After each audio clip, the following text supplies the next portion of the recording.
I'll be there. Assalamualaikum warahmatullahi wabarakatuh. Perkenalkan, nama saya Dinda Kasnihatono. Saya dari kelas 10 IPA 5 akan menjelaskan budaya pada masa kerajaan Islam yang masih berkelanjutan mempengaruhi bangsa Indonesia sampai sekarang ini. Pengaruh kehidupan di masa kini. 1. Kehidupan ekonomi. Semua tentu masih ingat kalau kerajaan Islam bertumpu pada perdagangan kan? Ternyata perdagangan antar pulau dan antar negara itu memiliki peran yang penting, seperti menghubungkan penduduk antar pulau maupun terjadinya penyebaran budaya antar daerah.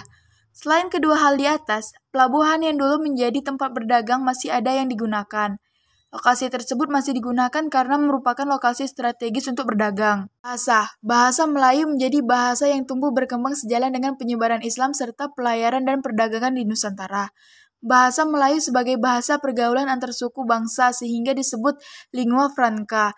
Bahasa Melayu tersebar ke mayoritas wilayah Nusantara seiring dengan pesatnya perdagangan pada abad ke-15. Aktivitas bangsa Melayu yang menggunakan bahasa Melayu sehari-hari semakin menyebarkan bahasa dan budaya Melayu ke berbagai wilayah Nusantara. Budaya pada masa kerajaan Islam yang berlanjut di Indonesia. Akulturasi budaya Islam dengan Nusantara ketika pertama kali masuk, Islam tidak bisa diterima begitu saja oleh masyarakat Nusantara karena mereka saat itu masih beragama Hindu-Buddha atau masih menganut animisme, dinamisme, dan lain-lain. Agar dapat diterima, Islam perlu berbaur dengan budaya asli Nusantara. Akulturasi budaya itu dapat kamu lihat pada satu masjid dan menara. Pada beberapa masjid peninggalan kerajaan Islam, kamu dapat melihat perpaduan unsur budaya Islam dengan pra-Islam. Masjid Agung Demak misalnya, atapnya berbentuk seperti meru, yang bersusun semakin ke atas semakin kecil. Kemudian di bagian puncak menara masjidnya ada mustaka. Perpaduan pra-Islam juga ada pada menara seperti Masjid Kudus. Menara Masjid Kudus mirip Candi Jawa Timur. Mustaka di Masjid Agung Yogyakarta, mustaka di Kubah Masjid Agung Yogyakarta. Perpaduan keduanya melahirkan kalender Jawa yang memiliki nama Suro, Safar, Mulud, Rajab, Ruah, Pasa, dan Sawal. 2. Makam. Makam biasanya terdapat dekat dengan Masjid Agung, seperti makam Sultan-Sultan Demak di samping Masjid Agung Demak, kompleks makam di Samudra Pasai, makam Sultan-Sultan Aceh di Kandang 12, makam Sultan-Sultan Goa di Tamalate. 3. Seni ukir.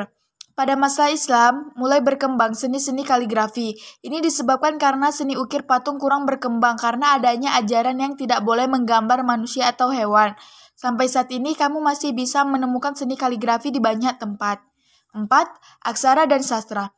Huruf-huruf Arab Melayu mulai dikenal pada masa kerajaan Islam Nusantara dan digunakan dalam surat, kaligrafi, dan karya sastra.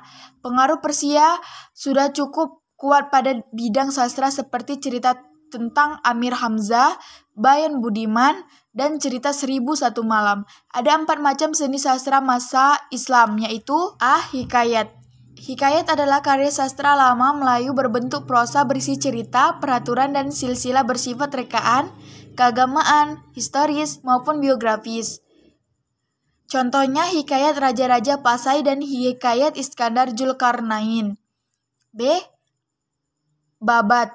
Babat adalah karya sastra kisahan berbahasa Jawa, Sunda, Bali, Sasak, dan Madura yang berisi tentang sejarah dengan bulutan mitos.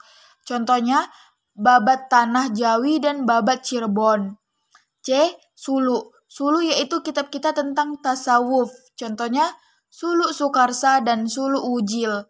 D. Syair. Syair adalah sajak-sajak yang terdiri atas 4 baris dan setiap baitnya. Contohnya syair pada Nisa Makam Putri Pasai di Minye Tujoh. 5. Kalender. Semua pada dengar perayaan satu Suro di Yogyakarta kan? Itu adalah salah satu pengaruh Islam yang masih bisa kamu ikuti sekarang.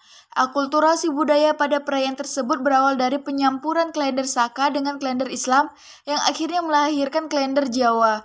Dalam kalender Saka ada nama hari seperti Legi, Pahing, Pon, Wek, dan Kliwon. Sedangkan dalam kalender Islam ada namanya bulan Muharram, Safar, Rabiul Awal, Rajab, Sya'ban, Ramadan, dan Syawal. Selain itu, nama-nama harinya adalah Ahad, Isnin, Selasa, Arba'ah, Khamis, Jumu'ah, dan Sabtu. Perpaduan kedua melahirkan kalender Jawa yang memiliki nama bulan Suro, Safar, Mulut, Rajab, Ruah, Pasa, dan Sawal. Selain itu, nama-nama harinya menjadi Legi, Pahing, Pon, Wek, dan Kliwon. Perayaan Malam Satu Suro. Perayaan Malam Satu Suro selalu diadakan di setiap tanggal 1 di bulan Muharram.